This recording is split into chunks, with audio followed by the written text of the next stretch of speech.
감사합니다. 우리 함께 신앙 고백하겠습니다. 주는 그리스도시요 살아계신 하나님의 아들이십니다. 아멘.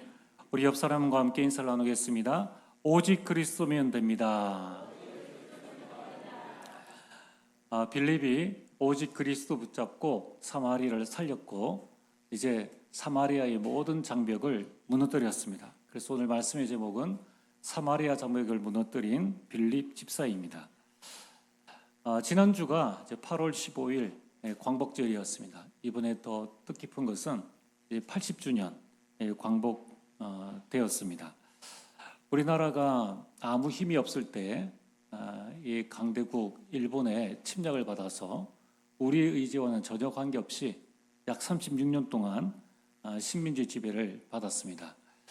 역사 기록에 보면은 참 참담한 시간들이었죠. 36년 동안 우리 민족성을 빼앗기 위해서 거의 이름도 개명하고 글도 바꾸고 심지어는 종교까지, 그래서 교회에서도 신사를 향하여서 황궁을 향해서 절을 하고 예배를 드릴 수 있도록, 그러니까 뭐 사람의 인간의 그 민족 정신 다 빼앗아가고요. 이 토속 종교까지. 그래서 백두대간 그 꼭대기에 보면은 발뚝을 박았지 않습니까? 그 민족의 정기를 끊는다 해가지고 참 우리가 알지 못하는 많은 일들이 있었습니다. 또 드러난 건 또 어떠합니까? 뭐 일본 사람이면은 조선 남자 여자 아무나 다 건드릴 수 있고 재판 가도 벌 받지 않고 그냥 살아가는 겁니다. 게다가 일본이 전쟁한다고 온갖 곡물 1년 동안 지어놓은 거 다 빼앗아가죠. 숨겨놓은 거 다 가져가죠. 강제징용 해가죠. 위안부로 끌고 가죠. 심지어는 소뚜껑, 밥그릇, 국그릇, 나중에는 숟가락, 젓가락까지 무기 만들 수 있는 거는 다 빼앗아가니까 사람 사는 그런 시간이 아닙니다. 자, 이런 고통의 날들을 36년 동안 겪다가 이제 광복, 우리의 주권을 찾고 우리 이름을 찾고 우리 말과 글을 찾고 우리 종교를 찾으니까 얼마나 기쁩니까? 그게 이제 80주년이 되어졌습니다. 여러분, 광복 80주년 광복절 하면 무엇이 생각나시겠습니까?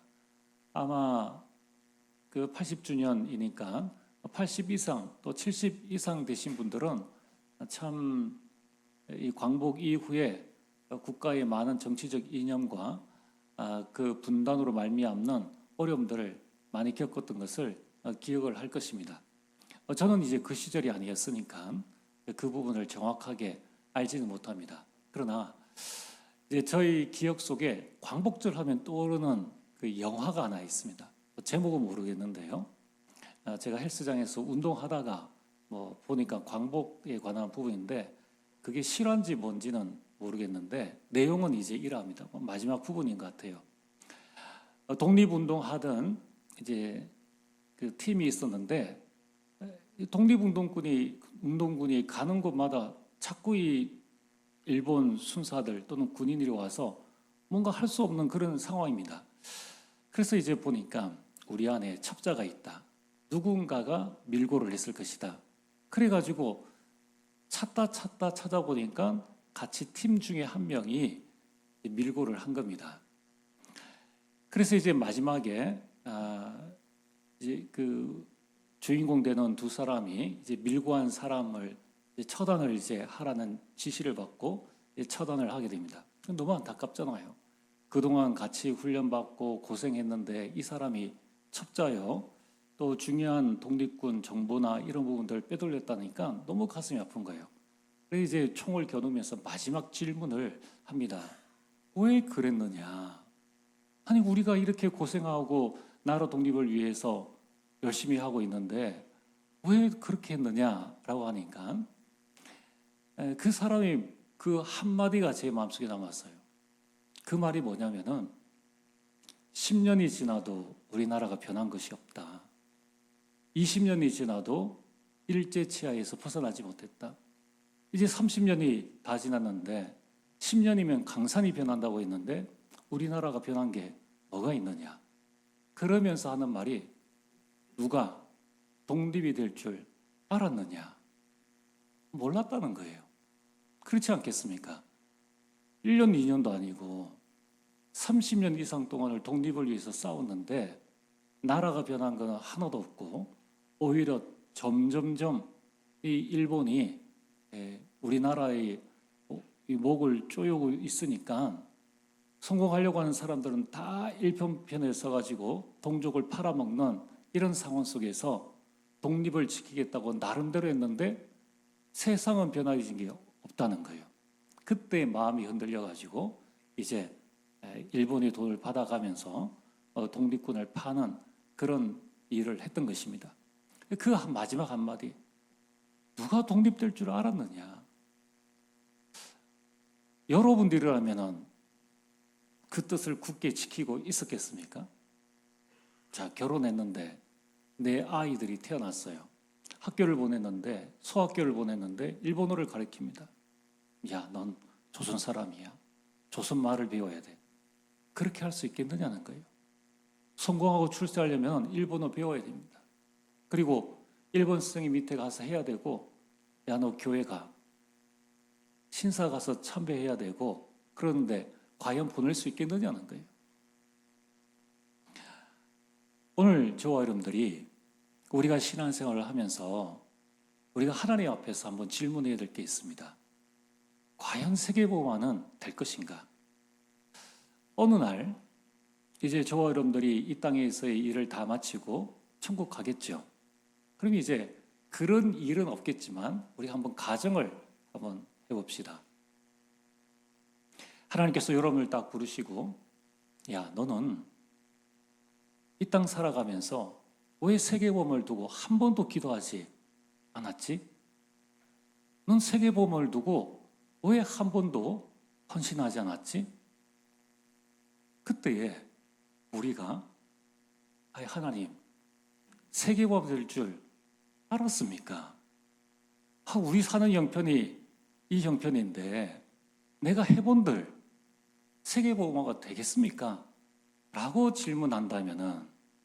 반문한다면은 어떻게 되겠습니까? 안 맞는 얘기죠. 예수님께서 제자들을 부르실 때에 나를 따라오너라, 내가 너희로 사람 낚는 어부가 되게 하리라 하셨고, 부활하시고 난 다음에는 이 12제자가 머리 털라고 한 번도 들어보지 못한 이야기들, 말씀을 부활하신 예수님께서 갑자기 정신이 나가셨는지 너희는 가서 모든 민족으로 제자를 삼으라. 낚시해가지고 배로 고기 잡아가지고 겨우 먹고 사는 그들에게 모든 민족이란 단어 자체가 안 들어옵니다. 우리는 지금 237 나라, 237개 나라, 서로 통하는 나라가 237 나라, 또 복음이 증거되지 않은 이 5천 종족 개념이라도 잡히잖아요. 그때 세계 지도가 있습니까? 구글 맵이 있습니까? 또 해외여행을 가봤습니까? 아무도 가보지 않고 아무도 가르쳐주지 않은 그 현장을 온 천하 만민에게, 만민이 어딥니까? 늘 그 주변에서 살았는데 만민이 어느 정도 되는지도 몰라요. 오늘 장로님 기도하신 것처럼 80억, 70억 개념도 없는 그들에게 가서 모든 민족, 온 천하 만민, 심지어는 마지막까지 하신 말씀이 뭐냐면은 예루살렘과 온 유대와 사마리아와 땅끝까지 이르러 내 증인이 되리라 말씀을 하셨단 말이에요. 그게 그들하고 무슨 상관이 있습니까? 아니 12제자하고 세계복음하고 무슨 상관이 있느냐는 거예요. 개념도 안 잡히는데. 그러면 왜 이 말씀을 하셨느냐? 과연 세계복음화가 될 것인가? 여기에 대한 우리 질문을 반드시 해야 됩니다. 여러분, 세계복음화와 여러분들이 무슨 상관이 있습니까? 여러분, 세계복음화라는 이 단어는 세계복음화가 되어진다, 이 말은 뭐냐면은 내가 또 여러분들이 말씀 성취의 그 흐름 속에 있다는 거예요. 세계복음화를 두고 기도한다는 것은 기도의 응답이 나에게 온다는 겁니다. 세계복음화의 대열 속에 우리 교회가 선다는 것은 구원의 역사 속에, 하나님께서 구원하시는 그 역사 속에 우리가 들어간다는 거예요. 그래서 오늘 여러분들이 세계복음을 두고서 기도한다는 것은 말씀 성취, 기도 응답, 구원의 역사가 나와 우리 가정과 우리 교회에 이루어진다는 겁니다. 자, 과연 이러한 세계복음화가 될 수 있는가? 우리가 한번 질문을 해봐야 되지 않습니까? 그리고 여기에 대한 답을 내려야 됩니다. 저는 세계복음화 할 때 세 가지 저는 확신을 가지고 있습니다. 첫 번째, 세계복음화는 되어진다. 세상 어떤 일이 일어난다 할지라도 난리에 난리가, 전쟁에 전쟁의 소문이 일어나고 지진이 일어나고 기근이 일어나고 대형 산불이 일어나도 세상의 끝은 아니니라. 대한민국에 지금 가지고 있는 원전이 다 터져도 세상의 끝은 아닙니다. 백두산이 터져도 세상의 끝은 아니에요. 전 세계에 있는 모든 핵발전소에 그 핵이 다 터져도 세상의 끝은 아닙니다. 하나님께서 남길 자는 남기시고 그 남길 자를 통해서 복음이 증거되어진 이후에 모든 237과 5천 종족에게 복음이 증거되어진 이후에 끝이 오리라. 그러면은 여러분이 지금 가지고 있는 내 인생 이 문제 때문에 끝이다. 끝이 아니란 말입니다. 여러분이 가지고 있는 고민, 갈등, 우리 집, 우리 가정, 가문, 그게 끝이 아니라는 거예요. 그래서 우리는 속지 말아야 됩니다. 여러분들이 세계복음화의 대열 속에 있다면은 하나님께서는 여러분의 가정에 말씀과 기도와 구원의 역사를 계속 되어지도록 하신다는 겁니다. 두 번째 세계복음화에 대한 저의 확신은 세계복음화는 되어지지만 나는 할 수 없다는 겁니다. 그게 저와 여러분들의 영적인 상태입니다. 마태복음 28장 17절에 부활하신 예수 그리스도를 배웠고 경배하나 오히려 의심하는 자도 있더라.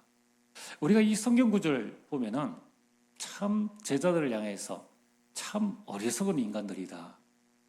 아니, 예수님께서 수많은 기적을 보여주셨고 또 죽었다가 살아날 것을 말씀하셨고 보여주셨는데도 아직도 의심하다니 라고 말할 수 있습니다. 그런데 그게 오늘날 저와 여러분들이, 여러분, 우리가 구원을 내 힘으로 받았습니까? 내 능력과 내 노력으로 받았습니까? 인간이 도저히 해결할 수 없는 창세기 3장 문제, 이 사단에게서, 운명과 저주, 팔자에서, 여기에서 우리가 구원을 받았다는 거예요. 오늘 여러분들이 이 자리에 앉아 있는 게 여러분의 의지인 줄로 아십니까? 하나님께서 여러분들에게 힘 주셔가지고 여기에 올 수 있는 마음 주셔서 이곳에 오게 된 거예요. 어느 날 사울 왕이 되어졌는데 악신이 들려버리니까 아무것도 하지 못합니다. 하나님의 은혜가 우리에게 임하니까 우리가 이 자리에서 예배드리고 살아갈 수 있는 거예요. 우리가 이러한 어마어마한 은혜를 받았단 말이에요. 만약에 여러분들이 구원받지 않고 지금 있다면 지금 어느 자리에 있겠습니까? 이보다 축복된 자리에 있겠습니까? 그렇지 않습니다. 그럼 우리는 이러한 큰 축복을 받고도 날마다 우리 마음속에 날 구원의 기쁨과 감격이 넘쳐나는 삶을 살고 있습니까? 말씀을 사모하고 또 복음 듣지 못한 사람들에게 복음을 전해야겠다는 이 애통하는 마음과 간절한 마음 가지고 살아가고 있습니까? 우리 영적 상태가 그렇지 않다는 거예요. 내가 주님 오시는 그날까지 오직 교회를 위해서 헌신하고 충성하고 봉사해야 되겠다. 내가 금토일 시대에 교회에 나와서 내가 자녀를 위해서 교회를 위해서 내가 헌신해야겠다. 그런 마음이 불쑥불쑥 들고 그게 되어집니까?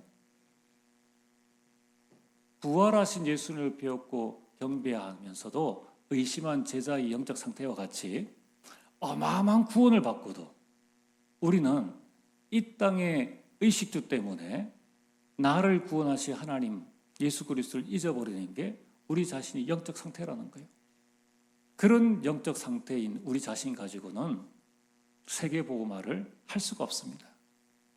이거는 겸손의 표현이 아니라 사실입니다. 그래서 세계복음화는 되어지기 때문에 할 수 있다도 아니요, 할 수 없다도 아닙니다. 그러나 정확한 사실은 할 수 없어요. 그러면은 할 수 없다는 걸로 우리 인생이 끝나야 되느냐? 세계복음화를 할 수 없다면 우리 남은 인생은 뭡니까? 아무 의미 없는 인생입니다. 밥그릇 인생입니다. 목숨 부지하기 위해서 불신자도 다 하는 그러한 삶을 우리가 또 살아가야 되는 그런 가치 없는 인생을 내가 살아야 되는가?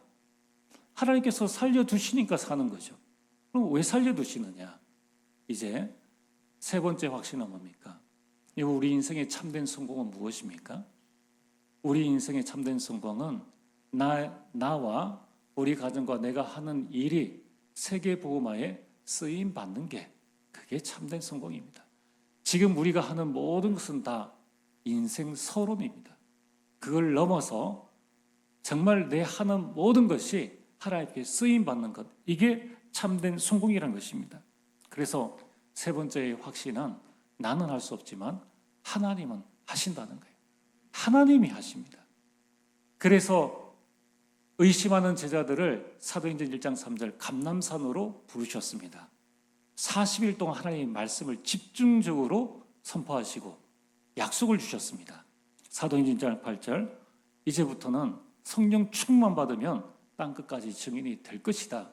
세계복음의 증인이 될 것이라고 말씀하셨습니다.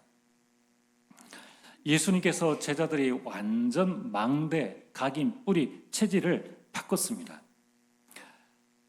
여러분 이제 여러분들이 되어지는 세계복음의 축복 속에 들어가시길 바랍니다. 여러분들이 이제 나의 망대, 각인, 뿌리, 체질을 바꿔야 합니다. 이것만 바꿔버리면 나는 할 수 없는데 하나님의 것으로 나와 우리 모든 인생, 가정, 교회가 하나님께 쓰임받게 되는 겁니다. 이것을 바꾸는 것이 이번 감람산 40일 집중 훈련의 목표입니다. 여러분 이번에 나의 모든 것들 다 내려놓고 이제는 완전 하나님께 쓰임받는 새로운 피조물로 새롭게 시작하는 시간이 되어지기를 주의 이름으로 축복합니다. 자, 오늘 말씀의 본론입니다. 부활하신 예수님께서 오늘 이 본문은 부활하신 예수님께서 말씀하신 대로 사마리아 복음화가 되어지는 과정을 말씀하고 있습니다. 자, 오늘 우리가 먼저 깨달아야 될 부분은 왜 사마리아가 재앙지대가 되었느냐는 거예요. 자, 왜 가정 가문에 저주 재앙이 오는 이 재앙지대가 되어졌는가? 그 이유는 현장이 이미 네피림에게 장악되었습니다. 여러분 우리는 우리 현장의 영적 사실을 잘 봐야 됩니다. 눈에 보이지 않는 사단이 자신의 모습은 숨긴 채로 오늘 성경 본문에 나와 있는 시몬과 같은 네피림으로 계속 복음을 방해한다는 거예요.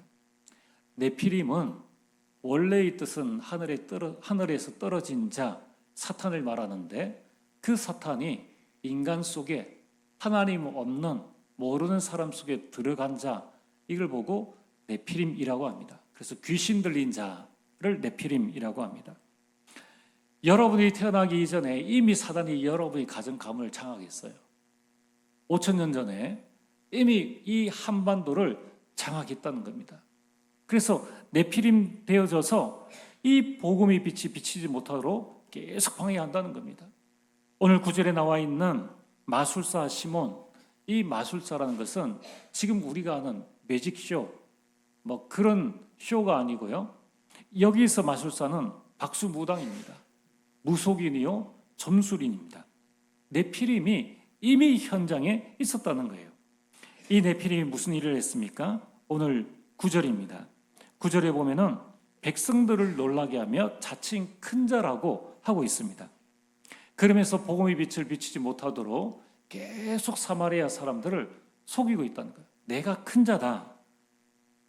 어떻게 속이고 있느냐? 10절입니다. 하나님의 능력이라고 말할 만큼 사마리아 사람들이 이야, 저 사람은 하나님의 능력을 행하는 사람이다라고 할 만큼 속였다는 거예요. 그래서 옛 고전에 보면은 이 시몬은 자기 자신을 내가 로고스다, 내가 하나님의 말씀이다, 내가 메시아다, 내가 사마리아의 천사장이다, 이렇게 유대인들을 속인 겁니다. 지금도 사단은 똑같이 속이고 있죠. 무속인을 찾아가면, 불신자가 찾아가면 뭐라고 속입니까?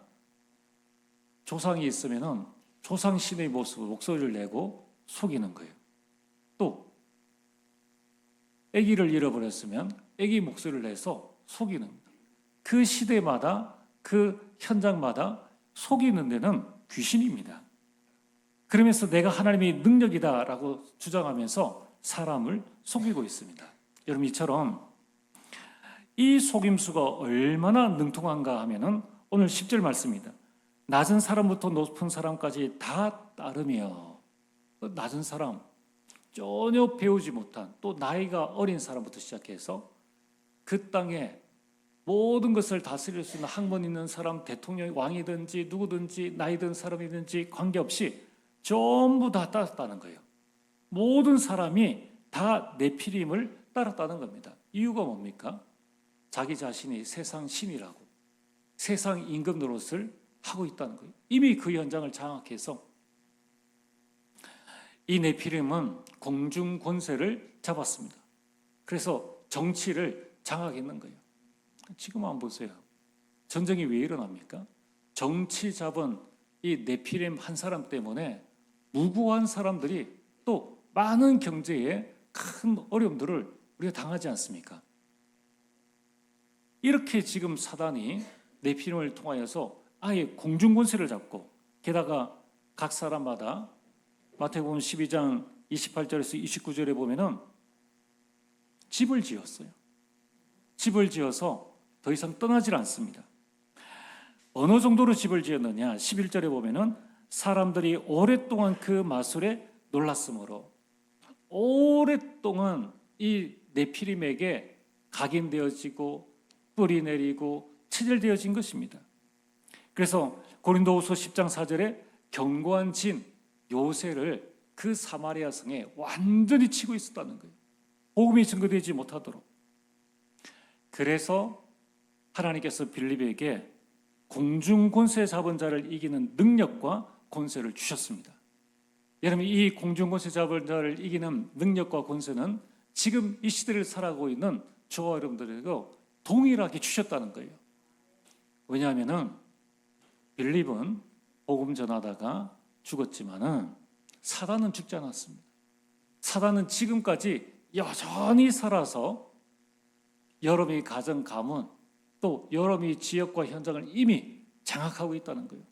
그래서 예수님께서 전도자들에게 마태복음 10장 1절에 더러운 귀신을 쫓아내며 모든 병과 모든 약한 것을 고치는 권능을 주셨습니다.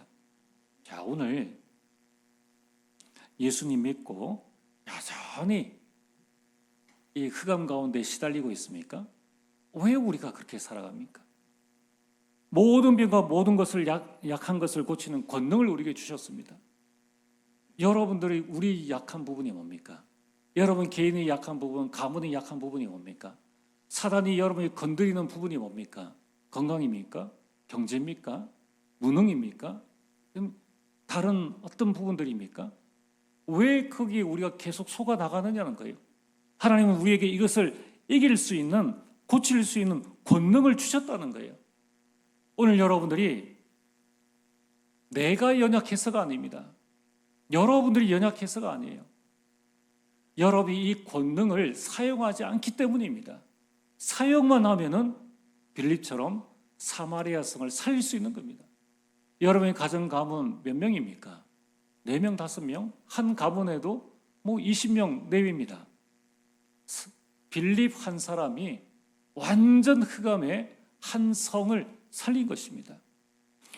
여러분, 마태복음, 마가복음 3장 15절에 아예 처음 부르실 때에 귀신을 내쫓는 권능을 주셨습니다. 우리가 시달릴 아무런 이유가 없어요. 누가복음 10장 19절에는 뱀과 정갈을 밟으며 싸워서 좀 뱀에게 물리고, 이 영적인 사실 아니 영적인 부분인데 사단에게 공격당해도 아무 상관없다는 거예요. 여러분 담대하시길 바랍니다. 이제 우리는 원수의 모든 능력을 제어할 권능을 주신 거예요. 이제 40일 집중소에 들어가세요. 들어가셔서 사단이 우리를 괴롭히는 거기에 눈물 흘리지 말고 하나님 앞에 내게 주신 이 신무과 권세를 사용하지 못한 것에 대한 회개의 눈물을 흘리고 이제는 더 이상 속지 않는 하나님의 망대를 세워야 됩니다. 여러분들 에베소서 6장 10절에 18절에 하나님의 전신갑주를 내가 먼저 입어야 돼요. 우리 자녀 살릴 때까지, 복음의 명문 가문 만들 때까지 싸우면 이기는데 그럼 누구를 사단이 제일 먼저 공격하겠습니까? 싸우려고 대드는 사람. 전쟁에서 누가 제일 많이 죽습니까? 군인이 제일 많이 죽죠. 그러니까 제일 먼저 하나님이 전신갑주를 입으러 하는데 내가 준비가 안 돼 있어요. 사단은 덤벼들 때는 좀 물러서 있습니다. 그러다가 지칠 때만 되면은 한 방에 우리를 무너뜨리지 않습니까? 그러니까 하나님의 전신갑주를 내가 먼저 입고 내게 주신 그 권세를 가지고 가정, 가문, 모든 가난, 질병, 어둠을 꺾어버리라는 거예요. 여러분 오랫동안 그 현장을 장악하고 있는 모든 흑암을 꺾게 되기를 주의 이름으로 축복합니다. 두 번째로 어떻게 꺾느냐? 이 빌립은 다른 것 하지 않았습니다. 네피렘 현장에 필요한 것은 하나님 나라예요. 네피렘 현장에 필요한 것은 주 예수 그리스도입니다. 이것을 빌립이 전했다는 것입니다. 오늘 12절에 빌립이 이 하나님의 나라를 전하니까 하나님의 나라가 이 사마리아에 임한 것입니다. 그래서 우리가 지난주에 말씀에 들은 것처럼 많은 사람에게 붙었던 더러운 귀신들이 크게 소리를 지르며 떠나가고 모든 질병 들린 사람들이 낫고 그 성에 큰 기쁨이 있더라. 이 기쁨이 여러분들에게 임하게 되길, 여러분의 가정과 가문에 임하게 되길 주의 이름으로 축복합니다. 주님께서 우리에게 주신 것은 여러분들 기쁨이에요. 하나님께서 우리에게 주신 것은 희망이요 미래입니다. 좌절과 절망과 불신앙은 사단이 주는 거예요. 그것 껴안고 낙심하지 마시고 뭐하러 사단이 준 것 가지고 계속 안고 좌절하고 불신앙하고 그렇게 살아갑니까? 저와 여러분들은 그런 존재가 아니라는 거예요. 이제 여러분들이 하나님의 나라를 여러분 현장에 선포하시고 이제 예수 그리스도를 전하시길 바랍니다. 예수 그리스도를 전하니까 각 사람에게 생명의 빛이 비춰지죠. 남녀가 그리스도의 그 이름을 듣고 나왔습니다. 생명의 빛 앞에 나왔다는 거예요. 그들이 예수 그리스도를 주로 믿고 세례를 받게 되었습니다. 이게 가정복음화요, 가문복음화입니다. 여러분들이 자녀 그냥 이대로 놔두실 것입니까? 정말 예수 그리스도 선포해서 복음의 명문 가문으로 만들어야 하는 것입니다. 그런데 이 정도가 아닙니다. 하나님 나라가 임하고 예수 그리스도를 전했을 때에 그 사마리아 성 전체가 이 기쁨이 넘치는 그 정도가 아니라 오늘 13절 한번 보십시오. 시몬도 믿고 세례를 받았습니다. 흑암이 완전히 무너진 것입니다. 여러분의 가정의 흑암, 현장의 모든 흑암이 하나님 나라 앞에 완전히 무너지는 것입니다. 빛만 비추면은 어둠은 자동적으로 사라집니다. 하나님의 능력이 현장 속에 임하게 됩니다. 이제 여러분의 현장에 하나님 나라가 임하게 하라. 하나님의 나라의 일이 여러분의 가정에 일어날 수 있도록 예수 그리스도만을 전하게 되기를 바랍니다. 이것이 우리의 절대 사명입니다. 자, 오늘 세 번째로 꼭 기억해야 될 게 있습니다. 하나님 나라를 전하고 예수 그리스도를 전했는데 개인이 구원받고 한 가정 가문이 살아난 것뿐만 아니라 어떤 일들이 일어났습니까? 아예 사마리아에 완전 닫혔던 장벽이 완전히 무너진 것입니다. 원래 이스라엘은 한 나라였습니다. 그런데 남쪽 유다와 북이스라엘로 솔로몬 이후에 남북으로 갈라졌죠.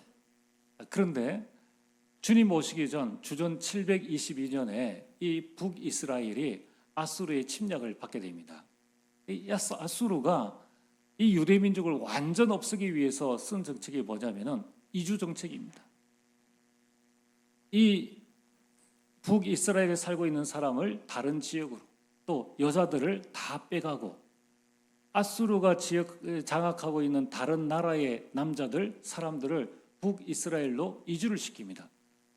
마치 그래서 문화를 섞고 혈통을 섞어 나가는 거예요. 일본이 한 것처럼 강대국이 하는 일이 늘 그런 일 아닙니까?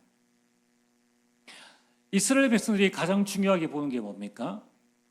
우리는 아브라함의 자손이요, 우리는 다윗의 혈통이로다. 혈통을 가장 중요하게 보는데, 아니 저 북쪽 이스라엘이 아수리 침략을 받아가지고 오만 나라 사람들 남자 여자 다 와가지고 혼혈이 되어졌나요? 그때부터 잡종민족이라고 명하게 되었습니다. 그때부터 이제 남유다에 있는 사람들은 우리만이 순수한 유대인들이다. 우리만이 하나님의 택하심을 받은 선민이요, 저 사마리아, 북이스라엘 사마리아는 이 혈통이 섞인 구원받지 못한 이방인과 똑같은 존재들이다 라고 그들을 꺼리게 됩니다. 무려 예수님께서 이 땅에 오시기 전 722년 동안 한 번도 복음을 전하지 않았어요. 복음 전할 마음 생각을 가지지 않았습니다. 아들이 태어났습니다. 너 절대 사마리아 가지 마. 사마리아 그 위에 갈 일이 있으면 돌아서 가. 이것을 722년 동안 계속해서 그 자손의 자손에게 심어놓은 것입니다. 그런데 어떤 일들이 일어났습니까?